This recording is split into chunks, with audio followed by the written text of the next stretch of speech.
Oi, eu sou a Carol Passos. E eu sou a Stephanie Ceola. E esse é o Pós-Fácil, um podcast criado por duas amigas que gostam de falar sobre livros.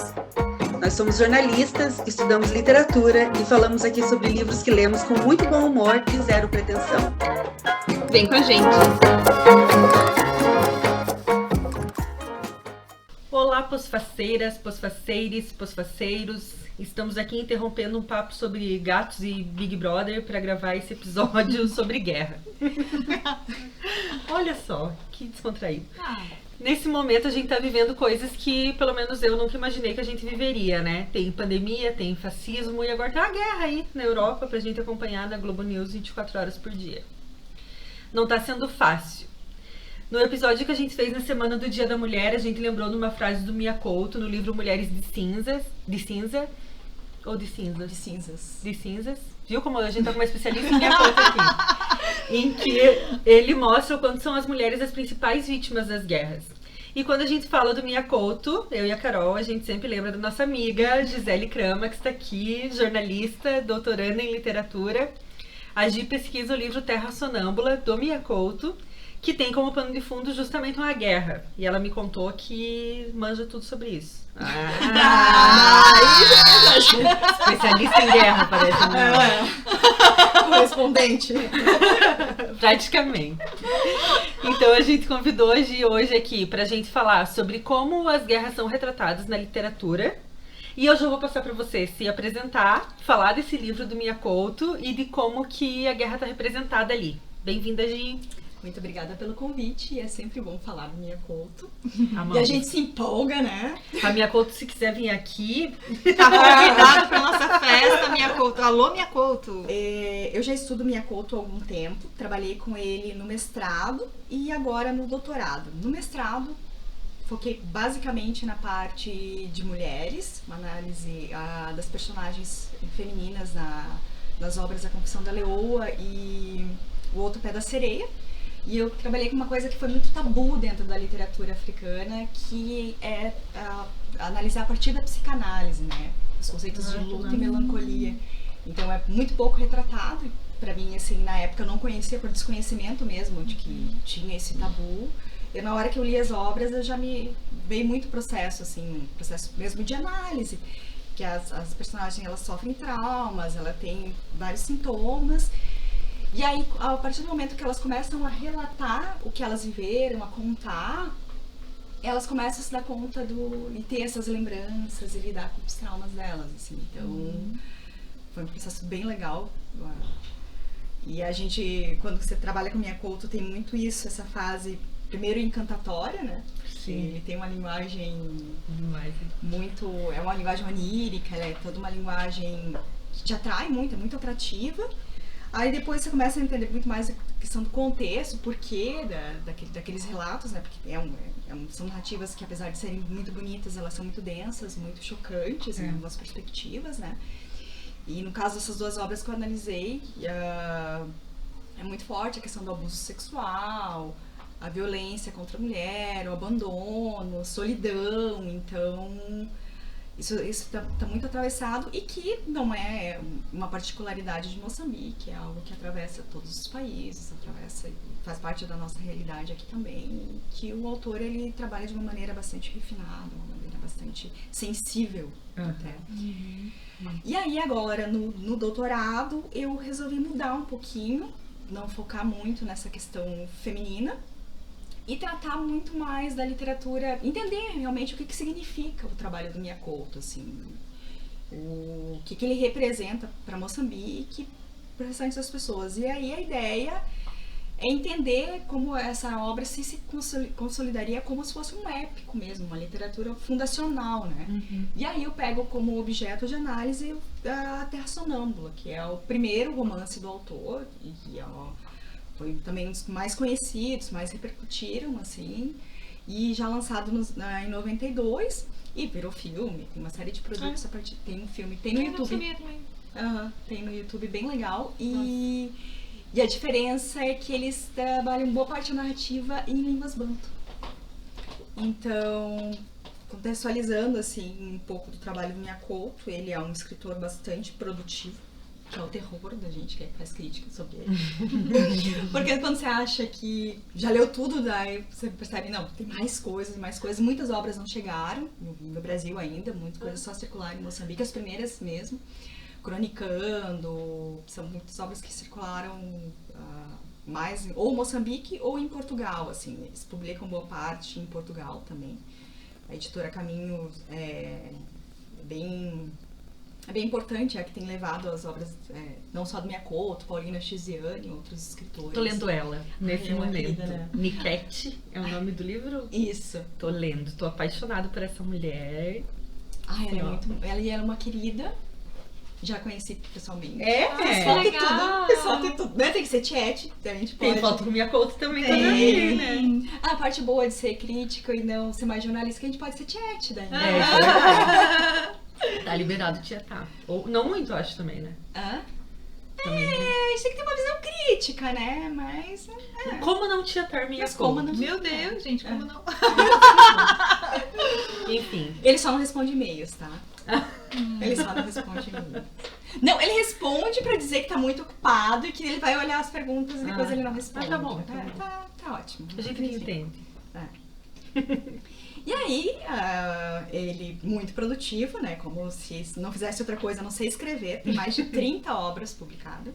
Nossa. E ele tem bastante outra coisa. formação, né? Ele é biólogo. biólogo, né? E, na verdade, o que paga os boletos dele o trabalho dele como biólogo. Ele faz licenciamento ambiental, ele faz estudos ambientais. Ele tem uma empresa disso, uma empresa grande. Eu não sabia. Sim, é o que dá o subsídio para as obras dele. É muito legal. É muito muito diferente. Ele tem um trabalho de campo magnífico, assim, ó. A densidade das obras dele, o jeito, a construção toda que ele faz, da complexidade dos personagens, é com base nesse trabalho de campo dele. Até me lembra bastante do Itamar Vieira Júnior, né? Que Sim. ele é agrônomo, né? Do Ele INCRA. é do INCRA, aham. Eu também tinha feito Né, essa alusão, eu achei muito conheceu parecida. esses povos, porque o Miyakoto também, ele é de uma cidade, ele não é do interior do país, Que assim. legal, E gente. conheceu essas histórias a partir do trabalho em outra profissão. Inclusive, tem uma curiosidade que em A Confissão da Leoa, que a história é um caçador que vai caçar os leões que estão atacando uma comunidade, uma vila, e estão matando os homens, principalmente. Tá com mulheres também, mas principalmente os homens. E aí, não vou dar muito spoiler do que é, mas junto vai um jornalista pra relatar, então... E aí, esse personagem é baseado nele, porque ele, de fato, foi lá fazer um estudo que tava acontecendo ataques de leões mesmo, nas comunidades e tal, e pra entender o que que tinha desestabilizado o ecossistema ali pra poder... Só que ele é trabalha mais com plantas, menos com animais, assim, mas ali no contexto precisava, né, de fazer esse estudo. E aí ele é uma pessoa que, enfim, apaixonado por Moçambique, ele circula muito os lugares, assim, de norte a sul, e conhece bastante, assim. Tem um conhecimento, além de ser histórico, ele tem um conhecimento bastante de pesquisa, agora também de documental. Essa última trilogia dele, ele era para fazer uma pesquisa, uma obra só, ele levantou tanto documento, tanto material, que viraram 3 livros. Além de produzir muito, ele é prolixo também. É, um pouquinho. Mas aí o meu trabalho se concentra muito mais em analisar essa primeira obra dele, que é uma obra fundacional até na própria narrativa. Ali, digamos que ele planta as bases do que ele vai trabalhar depois nos outros livros, o uso dos diários, que é muito comum, e o uso de outros tipos de narradores, né? Normalmente, em umas obras mais comuns, você tem uma certa persona que conta. E essas personas, normalmente, é um jornalista, um escritor em crise, um professor. Sim. Ele é sempre uma pessoa que tem um certo repertório e tem uma certa condição de narrar e de contar aquele fato que está sendo narrado. No caso do Miyakoto, não. Ele opta por colocar outros personagens que não teria essa autoridade, mas que estão ali experienciando e vivendo. E talvez seja realmente uma maneira dele de retribuir até esses relatos, ou que as pessoas que ele ouve. Então ele chega muito perto disso, né? Chega muito perto desse que ele observa. E aí, em Terra Sonâmbula é muito bonito, porque um dos narradores, são dois narradores, né? É uma criança que tá fugindo de um campo de refugiados. Ai, não é massa mais. Não é triste, mas é lindo, é lindo, é lindo. E aí é uma das cenas mais bonitas, de início de livros mais bonitos que eu já li. E aí tá um idoso e um garoto fugindo dos campos de refugiados, porque, enfim, no contexto de guerra civil isso aconteceu muito, para fugir dos ataques das vilas. Eles eram todos alocados nesses campos, só que nesses campos sem comida, sem infraestrutura nenhuma. E em muitos casos esses campos também eram atacados. E aí, para sobreviver, eles fogem e vão rumo ao mar. Eles têm muita expectativa que chegando no mar vai ter a paz e não vai ter a guerra e tal. Só que é um idoso debilitado e uma criança debilitada também. Então é esse passo. Eu vou até ler um trechinho aqui que eu acho muito bonito. Que ele já começa, é uma obra bem intensa, então você tem que ler assim, ler respirando, né? Porque ela lê com calma, a linguagem é muito bonita, mas é um soco no estômago, né? Só. Que é a Estrada Morta. Já começa com essa... Naquele lugar, a guerra tinha morto a estrada. Pelos caminhos só as hienas se arrastavam, focinhando entre cinzas e poeiras. A paisagem se mestiçara de tristeza nunca antes vistas, em cores que se pegavam à boca. Eram cores sujas, tão sujas que tinham perdido toda a leveza, esquecidas de ousadia de levantar asas pelo azul. Aqui, o céu se tornara impossível, e os viventes se acostumaram ao chão, em resignada aprendizagem da morte. A estrada que agora se abre a nossos olhos não se entrecruza com outra nenhuma. Está mais deitada que os séculos, suportando sozinha toda a distância. Pelas bermas apodrecem carros incendiados, restos de pilhagens. Na savana, em volta, apenas os emboldeiros contemplam o mundo a desflorir. Um velho e um miúdo vão seguindo pela estrada. Andam bambolentos, como se caminhar fosse seu único serviço desde que nasceram. Vão para lá de nenhuma parte, dando o vindo por não ido, à espera do adiante. Fogem da guerra, dessa guerra que contaminara toda a sua terra. Vão na ilusão de mais além haver um refúgio tranquilo. Avançam descalços, suas vestes têm a mesma cor do caminho. O velho se chama Tuair, é magro, parece ter perdido toda a substância. O jovem se chama Muidinga. Caminha à frente desde que saíra do campo de refugiados. Se nota nele um leve coxear, uma perna demorando mais que o passo. Vestígios da doença que, ainda há pouco, o arrastara quase até a morte. Senhor. Nossa, que maravilhoso.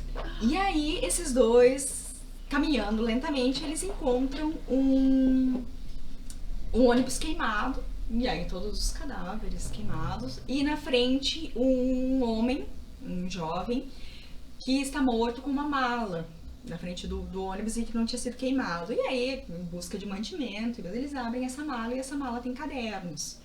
E aí, eles começam a ler esses cadernos. E aí, isso remete a gente para outra parte da narrativa, e o Miyakoto faz muito isso, essa divisão, separa em duas partes. E a outra parte são os cadernos de Kinso. E aí, Kinso, ele mora numa vila de pescadores, e é no começo da guerra. O Muidinga e o Tuair, eles estão num estágio mais avançado, quase no final da guerra, e o Kinso está entre o começo, naquela expectativa uma expectativa negativa, na verdade, que logo vão chegar os bandos ali e vão atacar. A vila ainda não foi atacada, mas tem aquele medo, se ouvem os tiros, enfim. E aí ele, o irmão mais novo, o Junito, e a mãe, para proteger o filho, ele esconde ele num galinheiro.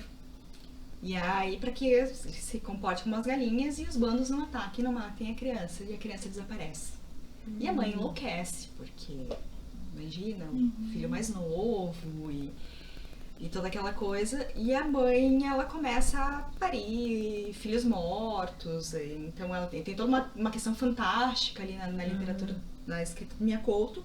E aí o Kinso, sem condição nenhuma, assim, de viver naquela realidade, ele foge para tentar acabar com a guerra.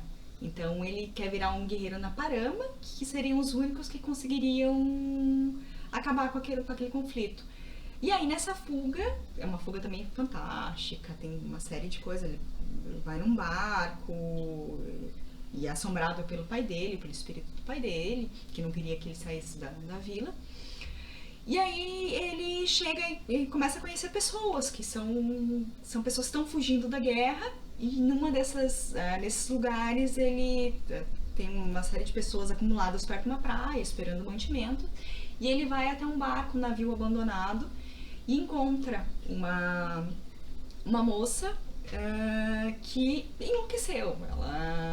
E aí a gente entra um pouquinho na temática das mulheres na guerra, assim, que é a Farida. E a Farida, ela tem uma história muito intensa, assim, ela é muito, muito complicada, porque ela era de uma vila também, depois vai começando a contar, e cheia de tabus, e minha conta também faz uma crítica a esse uso da tradição, digamos assim, esse uso violento da tradição, essa reapropriação para outras finalidades que não a manutenção da comunidade. Então ele faz uma crítica velada a isso quando relata ali, no caso da Farida, ela nasceu gêmea com uma outra menina e não podia ter gêmeos nessa comunidade. E aí uma das crianças precisa ser morta. E a mãe, junto com essa menina que a única que sobreviveu, são abandonadas na floresta, elas têm que sobreviver lá. E só uma tia que ajuda elas, assim. E aí, depois do tempo, a Farida, ela é cuidada por uma mulher branca, uma portuguesa, que a cria como se fosse uma filha, enfim. Só que o marido dela, digamos, ele assedia essa menina. E aí, a guria acaba indo embora, e quando ela volta, ela é estuprada. Tá que pariu. Gente. E ela é engravida dessa criança. Jesus amado. E aí, assim, pra não ficar com aquela criança mestiça, ela abandona o filho, que é o Gaspar, porque é um garoto, filho de um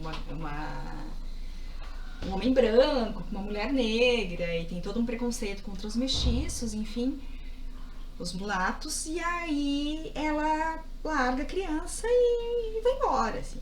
E aí, com o tempo, ela começa nesse intento de tentar recuperar o filho, assim, ela quer saber, e a criança já tá maior, e aí ela quer encontrar. E aí, ela contando tudo isso, ela se envolve emocionalmente com o Quinto, e tudo isso num barco ali, né, nesse barco abandonado. E o Quinto vai embora, vai em busca do filho Gaspar. E aí, nisso vão acontecendo várias coisas. E o Muidinga do outro lado, acompanhando essa história, querendo saber o que vai acontecer. E o Quinto...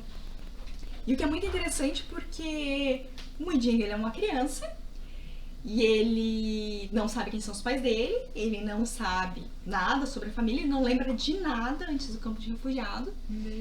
E a gente não sabe nem se ele sabe ler. Que coisa doida. Ele tá vendo os cadernos e tá contando pro Tlair. Ele pode estar inventando. Ele pode estar inventando tudo aquilo. Gente, que legal. E é muito, muito louco. E aí, quando você vê as lógicas, e é uma maneira sutil e bonita do Miyakoto dizer isso, porque se tem dentro das culturas africanas, e moçambicana ali especificamente, essa coisa de que o velho é o contador de histórias, é quem tem o saber e tal. E ali se inverte. Quem conta a história é o garoto pro velho. E o Tlair, ele é o ranzinza, ele é o cara que perdeu a esperança, e é o garoto que tá tentando ajudar, ele contando a história. Eles contam a história na beira de uma fogueira, então é bem aquela coisa. O jeito deles sobreviverem é com essa história, assim. Porque eles estão sem comida, eles estão sem água, eles estão sem mantimento nenhum, morando naquele ônibus ali queimado, é a única coisa que eles têm.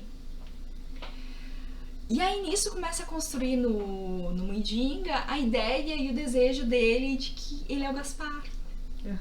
E aí e ele vem toda aquela expectativa, vai construindo todo esse imaginário dele, assim, porque ele quer muito ter uma família. Ele começa a história, ele incomodando muito o Tlair, porque ele chama de tio, e ele quer ter uma família.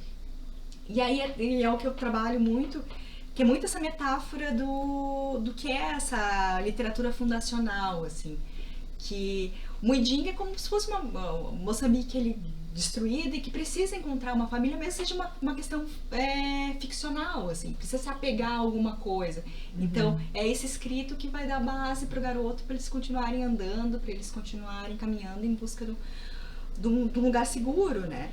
E é a partir do que o Quintsso fala. O Muidinga quer encontrar o Quintsso. E aí, enquanto isso, o Quintsso vai encontrando vários outros personagens. Tem uma história, é uma história muito bonita, assim. Ele vai até um campo de refugiados também, onde ele encontra a tia da Farida. Então, assim, encontra outros personagens. Então, é muito triste e é muito bonito ao mesmo tempo. Só que é uma realidade, assim, bem difícil, bem diferente do que a gente está acostumados a ver e até realmente a compreender na literatura, assim, porque ele brinca um pouco com o humor, ele brinca com as tragédias, tem todo um... Gi, e o livro, ele tem, assim, um tempo, um período que ele tá se passando, ou não? Você não consegue se localizar, assim, na obra de que momento que aquilo tá se passando?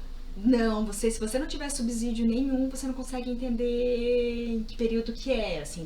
Eu tô lendo essa obra pela primeira vez, eu não sei o que é Guerra Civil, eu não sei o que é. Você não vai conseguir se situar não tem nenhum marcador, porque, assim, é tudo destruído, é tudo queimado, é tudo muito genérico, assim. E aí, principalmente quando se fala dos barcos, ele tá numa canoa, então tu pode até ser levado a pensar que é muito antigo, assim, tu não consegue remeter diretamente que se trata dos anos 90, assim, não é uma tão fácil, assim.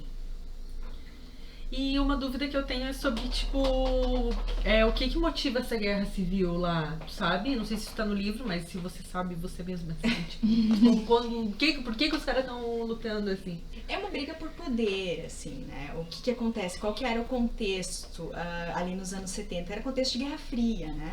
Então, quando os países africanos conseguiram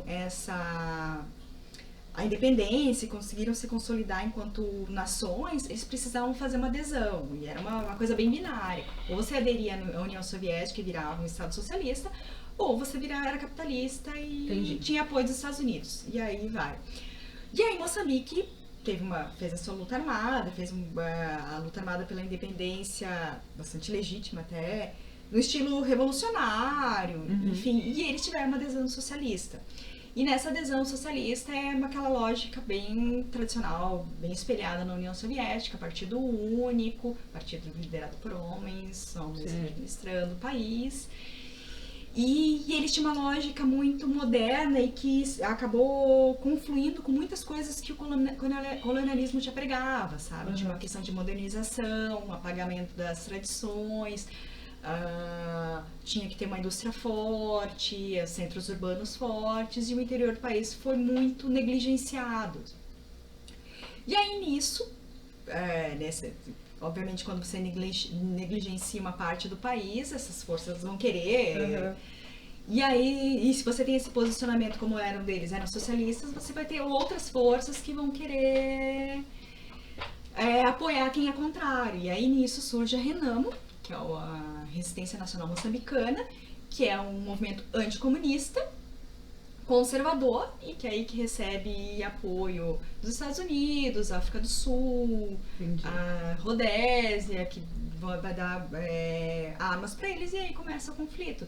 E aí é um conflito que não envolve a população em si, mas sim esses dois exércitos, e a população fica no meio, sendo morta, literalmente, assim. E como é uma coisa muito, muito, muito violenta, quando tem esses ataques, eles querem os homens, eles querem homens fortes que possam batalhar, que são corpos de guerra, e todos que não são corpos de guerra ou são mortos, ou, no caso, mulheres estupradas, enfim, é um processo bem violento para essas pessoas que são partes da sociedade que são fragilizadas mesmo. Criança, idoso e mulher são as pessoas que são negligenciadas dentro desses processos, assim, porque... São desumanizadas, São né? desumanizadas. Porque não serve pra ser soldado. Não serve pra ser ou ninguém, soldado. né? Não, e até, eu não sei na Guerra do Moçambique, mas eu tava estudando, porque o livro que eu vou falar é do Meia-Sol Amarelo da Chimamanda, né? E fala sobre a Guerra de Biafra, né? Que foi também... E as crianças, elas também viravam soldados. E é uma guerra tão violenta que se perde muito a referência, assim, de moral, né? Então, assim, tem vários fatores, assim, que realmente tem muitas cenas muito violentas e são muito absurdas. Até eu tava vendo agora tarde um filme que eu não sei onde é que se passa. Já esqueci o nome. Beasts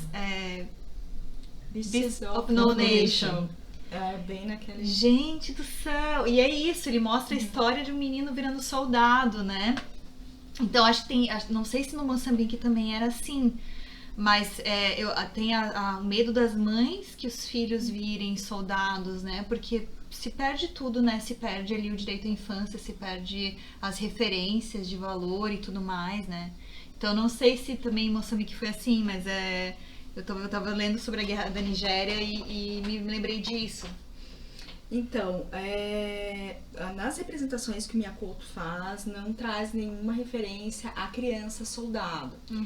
Mas tem um curta, não lembro o nome agora, depois eu posso passar para vocês, que vai tratar realmente de duas crianças. A história é bem bonita também e bem triste.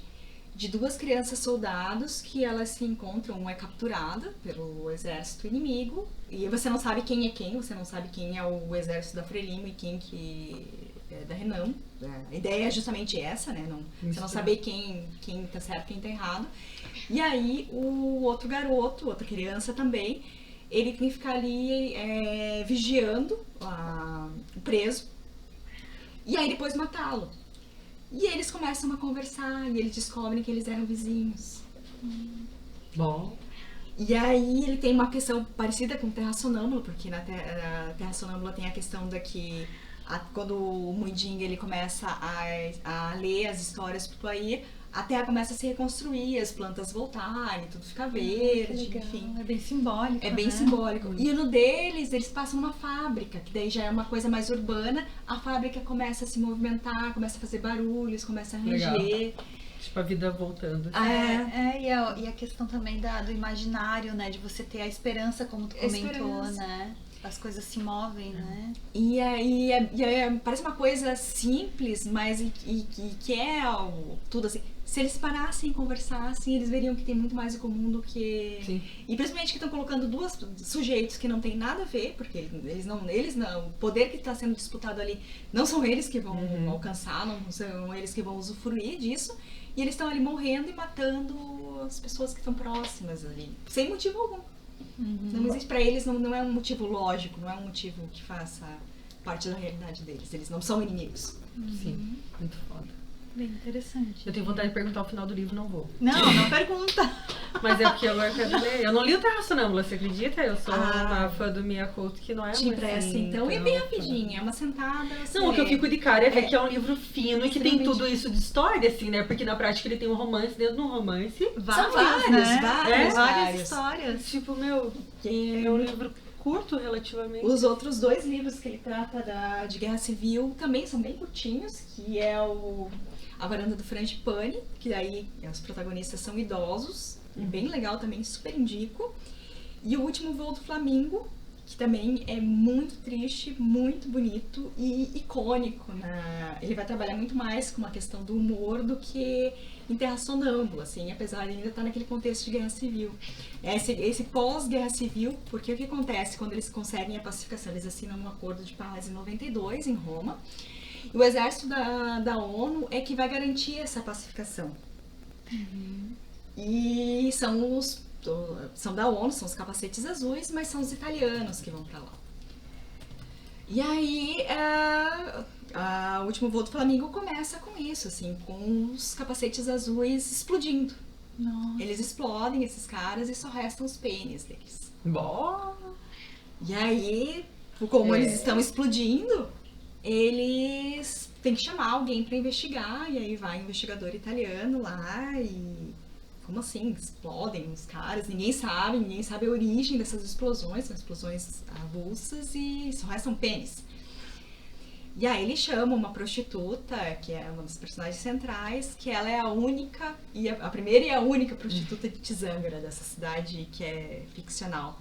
E aí ela reconhece os pênis, ela sabe os pênis de todo mundo na cidade. Adoro. Amém. E aí ela diz, não, esses não são os nossos.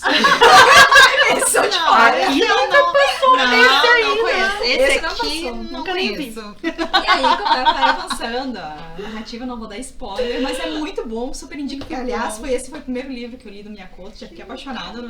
Foi Amor à Primeira Obra. Que legal, Gi.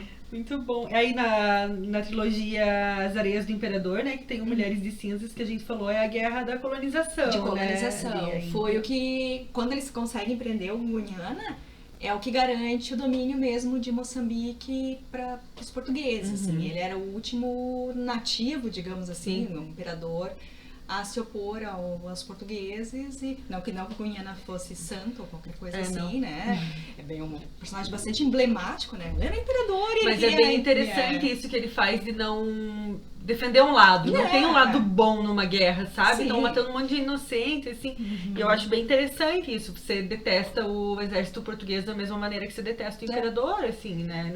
E é legal até para quebrar nossos preconceitos, né? Porque a gente tem aquela ideia, não, são os povos indígenas, são os povos nativos, como eles eram arcaicos. Não tem nada de arcaico lá tinha império. Galera tocando terror lá. Tinha guerras, disputa por poder. O Guiana queria ampliar o território dele, enfim. Era fortíssimo. Fortíssimo, então não... E até hoje é emblemático a emblemática prisão dele, porque muitos consideram que nem foi por questão técnica mesmo dos portugueses, foi um golpe de muito mais sorte do que outra coisa, então... Mas muito interessante. O romance histórico é muito legal, né, cara? Sim. E ele explora isso muito bem. E é uma maneira até de você compreender a partir de outros vieses, né? Porque a historiografia, ela é complicada, né? Principalmente...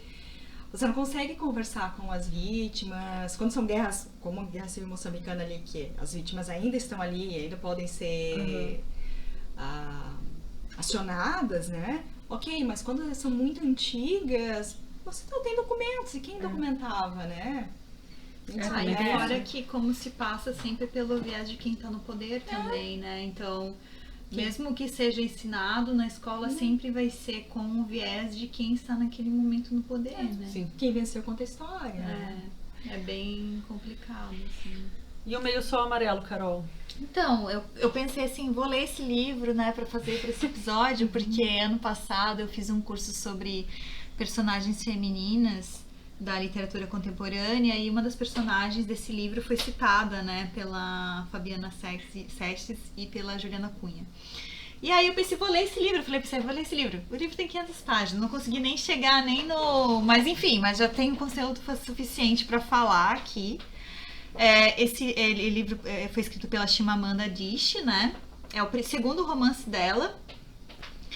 E é um livro muito bom, assim, em vários aspectos, não só com relação à história, mas também com relação à escrita dela. Ela ela é mais realista, né? Ela não trabalha com fantasia, mas eu achei muito interessante porque a Chimamanda, ela é uma escritora nigeriana, e esse livro fala sobre a Guerra da Biafra, né? Que durou 3 anos, mas também teve mais de 1 milhão de mortos. Se cogita que sejam 2 milhões porque nunca foram contados, né? Quantos mortos teve essa guerra, e também foi conhecido como uma das guerras mais violentas da história do século XX, né? Quando é corpo negro, eles não se esforçam muito em contar os mortos, E né? é muito difícil, assim, porque foi uma guerra civil também, é conhecida também como Guerra Civil da Nigéria, e também tem isso, assim, as mortes ocorriam uma velocidade muito grande, e lá envolvia etnias também, então... ocorreram muitos conflitos e não se sabe exatamente, sabe? É muito difícil, mas se cogita que sejam cerca de 12 milhões de pessoas, entre 1 milhão a 2 milhões. 1 milhão eles consideram já, né?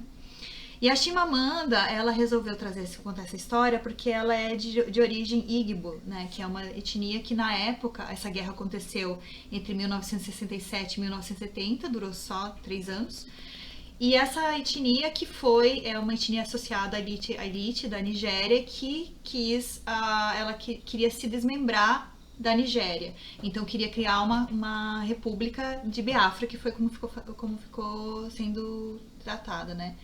Só que esse desmembramento gerou esse conflito e foi um conflito que realmente, assim, parte da etnia Igbo foi dizimada, se perseguia muito essa etnia, e ela sabia que os parentes dela, ela nasceu em 77, então ela nasceu bem depois da guerra, mas ela sabia que os parentes delas tinham participado da guerra, inclusive ativamente, pegando em armas, mas ninguém falava nada sobre isso. Meio que um assunto assim que era muito difícil, porque foi uma guerra muito traumatizante também. As pessoas viram muitas coisas horríveis.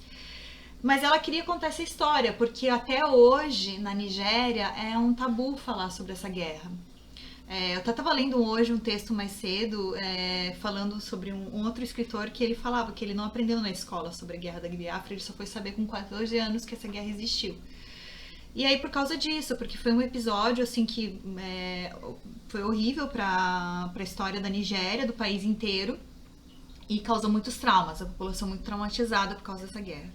Mas ela resolveu ir atrás, porque ela queria contar como que foi, e aí ela entrevistou algumas pessoas conhecidas e tal, e foi reconstruindo essa história. Então, uma parte é biográfica, mas ela usou elementos ali de ficção, porque ela realmente não ia construir os personagens exatamente como os familiares dela. Mas então ela pega assim, também um ponto bem interessante desse livro é que ela pega 3 personagens para contar a história. Então ela pega o Hugo, que é um menino, um jovem, que ele também é de origem Igbo, mas ele vem do interior, ele vem de tribos, então ele tem uma origem pobre, né? É um menino que não sabe nada, e ele vira um empregado de um idealista, que é um cara que reúne vários intelectuais na casa dele. E aí já no começo eu achei super interessante, porque eles estão ali debatendo as questões sobre o racismo, sobre quem é mais negro, sabe, assim, trazendo... E o cara ali é um empregado da casa, e o próprio... Eu esqueci o nome do personagem, devia ter anotado aqui, mas o próprio personagem, ele às vezes brinca com questões assim do cara não saber, por exemplo, que fazer um arroz frito do jeito que é feito, ou ir lá e um dia ele vai passar as meias e ele queima a meia porque ele não sabia que era um tecido sintético, né? E ele acha todo momento que o cara vai despedir ele, mas nada acontece e ele fica ali, né? E ele vai parar nessa casa porque uma tia dele trabalha numa universidade como empregada. E esse professor, que é esse cara, ele queria um empregado e acaba contratando ele, né? Contratando não, porque é meio trabalho escravo mesmo, ele fica lá trabalhando por comida e é isso. Mas ele não quer voltar pra casa, ele quer ficar lá pra sempre, assim, né? E aí começa por essa história, né? Esse comecinho assim, e dura muito tempo, ela é muito detalhista, assim, nessa construção, até chegar na Olana, que é a personagem que eu estudei ano passado. Que ela também tem origem Igbo, mas ela é filha de um homem muito rico. Então ela vem da elite, né? Ela vem da elite e ela namora esse cara que é o chefe do Hugo, né? Quando ela chega na casa e ela primeiro assim, o Hugo é machista, ele não quer ter uma patroa porque ele acha que a vida dele vai ficar muito difícil e tal, porque querendo ou não, o cara assim não liga muito para as coisas que ele faz, assim, né? E ele pensa assim, não, se uma mulher vier, essa mulher vai destruir minha vida e tal. E quando ele conhece a Olana, ele fica encantado por ela, porque ela é uma mulher muito bonita e ela enxerga ele, assim, ela vê ele. Ela trata ele, ela quer falar com ele em dialeto e ele não quer falar com ela em dialeto, ele fala inglês. Só que o inglês dele é muito limitado. Então ela quer conversar com ele em dialeto, mas ele não quer, porque ele acha que é se rebaixar. Então ela fica ali tentando construir esse vínculo com ele, e aí ao mesmo tempo a história passa a ser contada sobre ela. Daí conta sobre ela, mostra toda a parte dela, assim, como é viver na elite, né, ser prometida em casamento. Ela não quer, ela quer morar com esse cara, ela também quer ser intelectualizada e tal. Só que quando ela entra nesse meio, ela sofre muito preconceito dos intelectuais.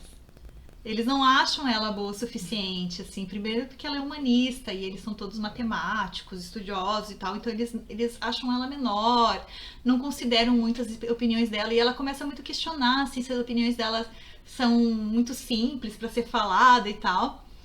E aí ela tem uma irmã gêmea, que essa irmã gêmea é completamente diferente dela, e é uma irmã, assim, que é muito irônica, ela é toda abusada, assim, ela fala as coisas na cara de todo mundo, e ela tem um namorado que é o terceiro personagem principal dessa história, que é o Richard Churchill, que é um expatriado britânico que é o cara apaixonado pela cultura, Igbo, então ele vai lá... Estrangeiro. Cara, eu tô nesse momento... É o branco salvador. Não, eu tô nesse momento da história que ele entra. Nossa, ele é todo errado. Ele sempre faz a mesma piada. Ele não sabe se portar nos lugares. E ele fica encantado pela Kainene. É. Ele fica encantado por ela. Porque ela é muito diferente daquele mundo e tal. Mas ela, tipo, desdenha ele um monte, assim. E ele é todo... Ele não sabe nem falar direito com as pessoas. E aí acaba que os dois acabam namorando e entra esses três personagens. Então ela pega, assim, os 3 pontos, né? E começa a construir essa história da guerra. Depois ela vai ficar mais, assim, vai mostrar... Eles, quando entrar mesmo na guerra, eu li também que vai... Ainda não cheguei nesse ponto, mas que vai ficar bem bem violento mesmo o livro, né? Com algumas... Porque a Chimamanda, ela quis ser o mais próximo mesmo da realidade, ela quis, com esse livro, registrar mesmo essa história, né? Então, eu achei muito interessante, assim, o contexto todo, e até por causa disso, assim, da gente estudar, ter a oportunidade de ler uma guerra, que não é uma guerra europeia, né? Uma guerra num contexto, né, ocidental, assim, é tão... como a gente já está habituado, né? E eu já tinha lido sobre essa guerra quando eu li aquele livro Tudo Vai Dar Certo, Tudo de Bom Vai Acontecer, da Cefiata, tu já leu também, né, Gi? Que ela fala um pouquinho ali, mas a Chimamanda, ela vai a fundo, ela vai falar bem sobre o contexto mesmo. Mas é um livro muito bom, assim, eu gostei muito do jeito que ela escreve, assim, sabe? Tanto que eu comecei a ler, eu não conseguia parar de ler, eu fiquei lendo até 1 da manhã, 2 da manhã, porque eu não conseguia parar de ler. Ela mandou mensagem, não consigo parar de ler. É um livro muito bom, assim, e eu não sabia que ela escrevia romances tão bem, eu só tinha lido textos dela que não eram romances, né? E eu achei muito bom. E até esse livro ganhou um prêmio, que é o prêmio... feminino de ficção em 25 anos de história. Tipo, foi o melhor livro de ficção em 25 anos de história. É Winners of Winners.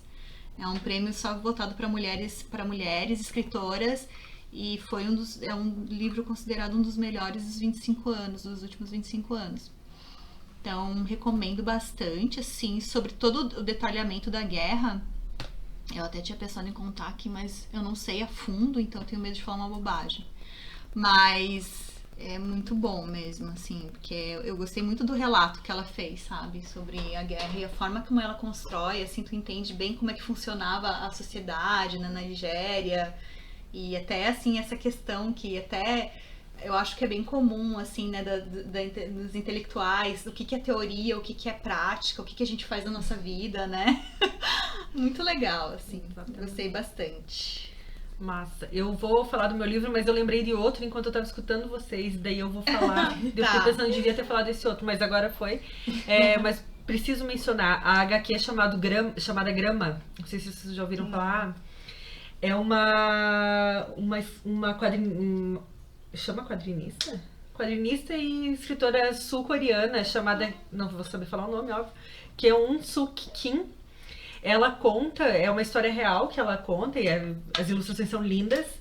É a história de mulheres que eram escravas sexuais do exército imperial japonês durante a Segunda Guerra Mundial. Já ouvi falar disso. É muito foda, assim. E era tipo...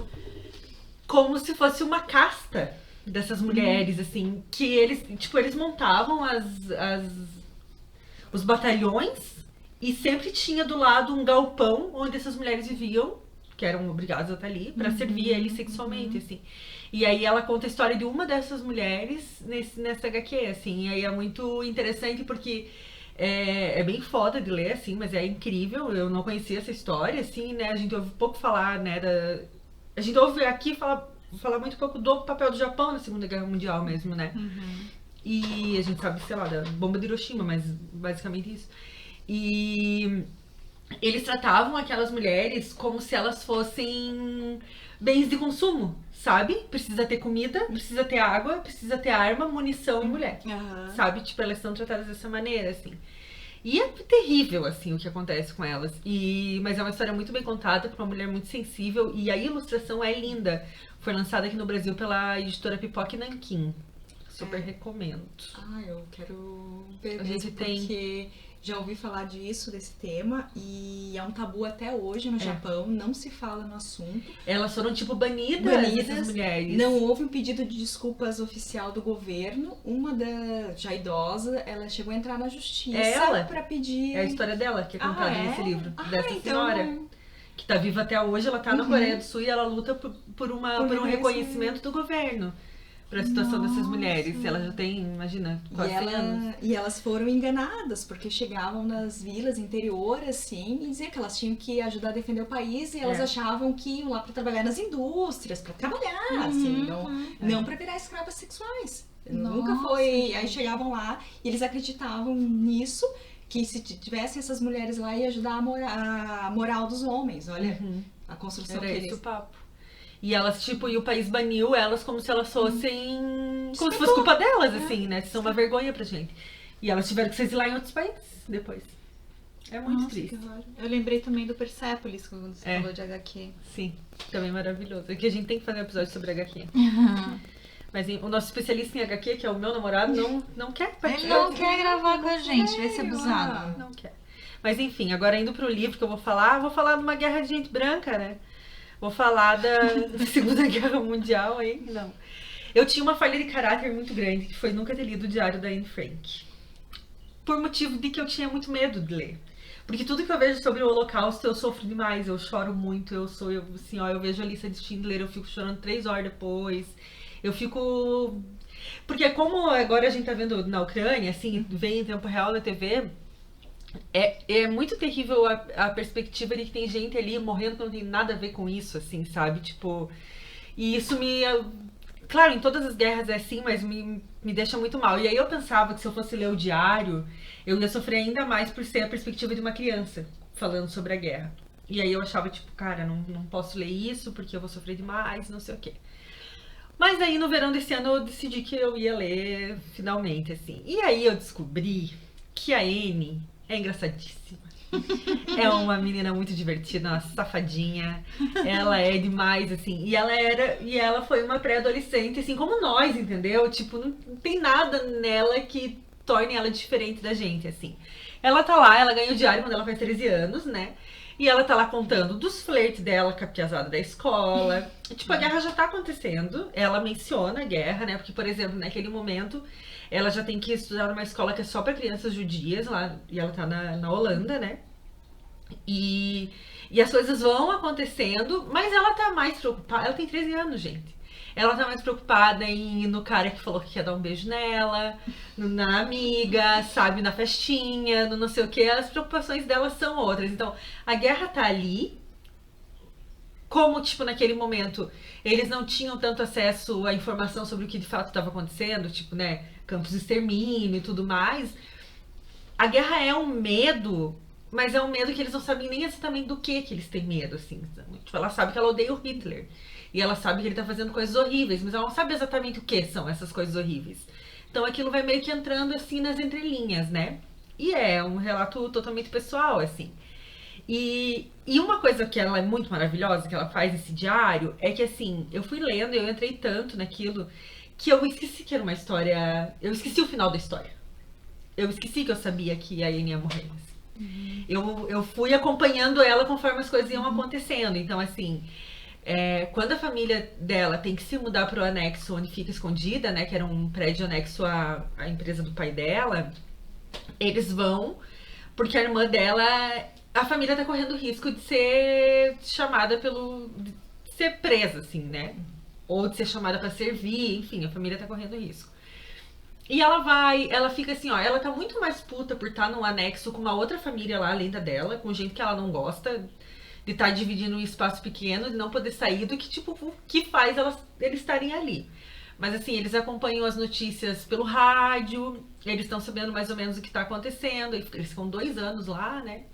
E assim, ela tá lá reclamando da falta de comida, porque... E aí, assim, são coisas que ela não detalha, mas a gente vai descobrindo, tipo, uma abordagem que eu não sabia, que era, por exemplo, que os judeus, naquele momento ali, que daí a Alemanha já tinha invadido a Holanda, eles têm, tipo, acesso a uma ração diária, assim, de comida, né? Então eles têm os tickets do que pode ser comprado e tal. E falta muita comida, assim, né? Então é esse tipo de coisa que a gente fica, tipo, coisa que impacta diretamente na vida dela ali, né?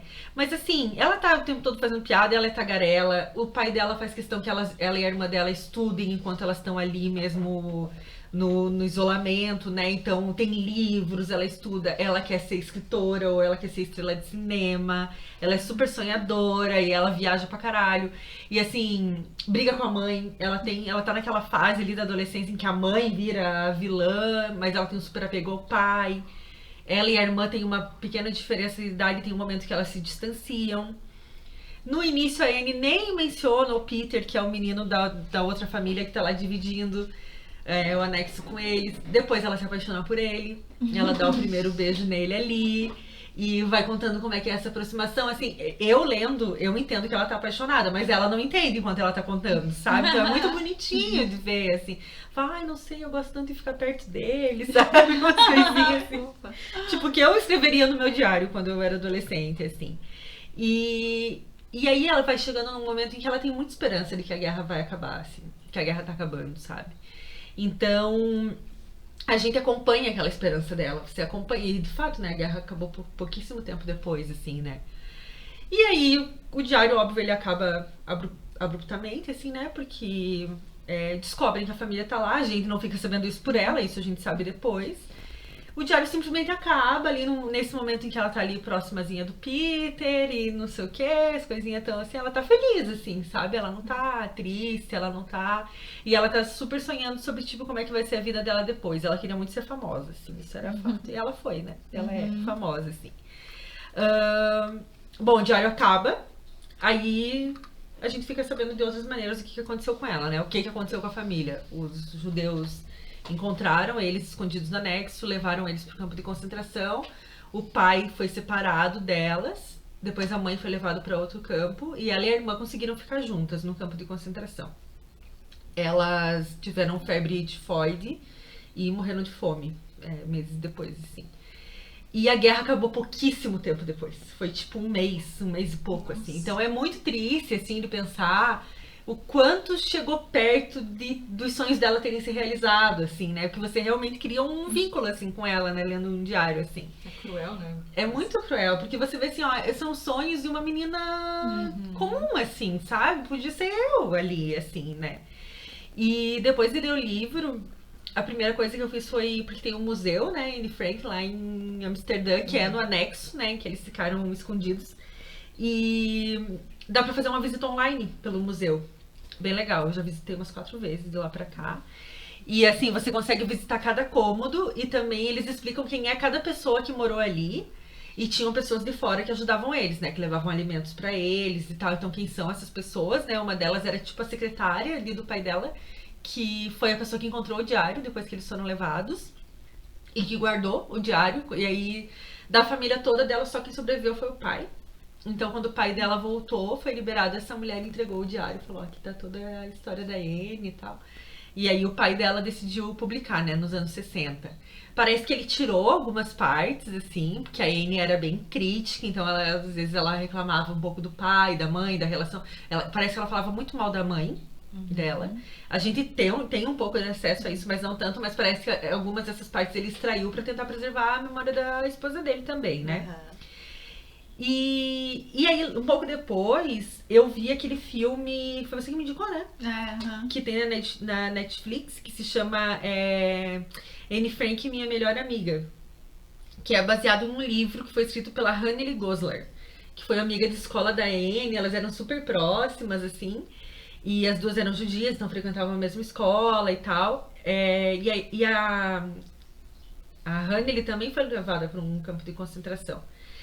E era um campo vizinho ao que a Anne estava. Só que era assim, ó, o campo em que a Hannah ele estava era um campo de troca. Então, quando o exército alemão capturava desertores, eles trocavam por judeus. Eles prendiam o cara e devolviam um judeu. Então a Hannah, porque a família estava em melhor estado, né, tinha saúde. O pai da Hannah, ele trabalhou uma época para o governo alemão. Então eles também tinham essa vantagem de estar nesse lugar, porque tinha um vínculo, né, com o governo alemão ainda, mesmo eles sendo judeus, né? E eles não eram tão maltratados, né, nesse campo em que a Hannah estava. Tipo, eles tinham pouco acesso a alimento, mas tinham. Eles tinham que fazer trabalho forçado, mas não eram mortos. Tinham roupas, Então a Hannah, tá lá com a irmãzinha dela, que é bebê, assim. Só que elas tinham um código entre elas que era um assobio, a Hannah e a Anne. E um dia a Hannah escuta o assobio e aí ela percebe que a Anne tá no campo de concentração ao lado, que aí é um campo foda, é um campo de extermínio mesmo, assim. E as duas conseguem se comunicar por meio desse muro, assim. A Hannah chega a jogar comida pra Anne, porque a Anne fala que a gente tá passando fome, a gente tá morrendo de fome e tal. E aí tem uma coisa que é muito impactante, porque a Anne era muito vaidosa, muito vaidosa. Ela vivia falando do cabelo dela, o quanto era lindo mesmo. Ai meu Deus, o gato vai pular.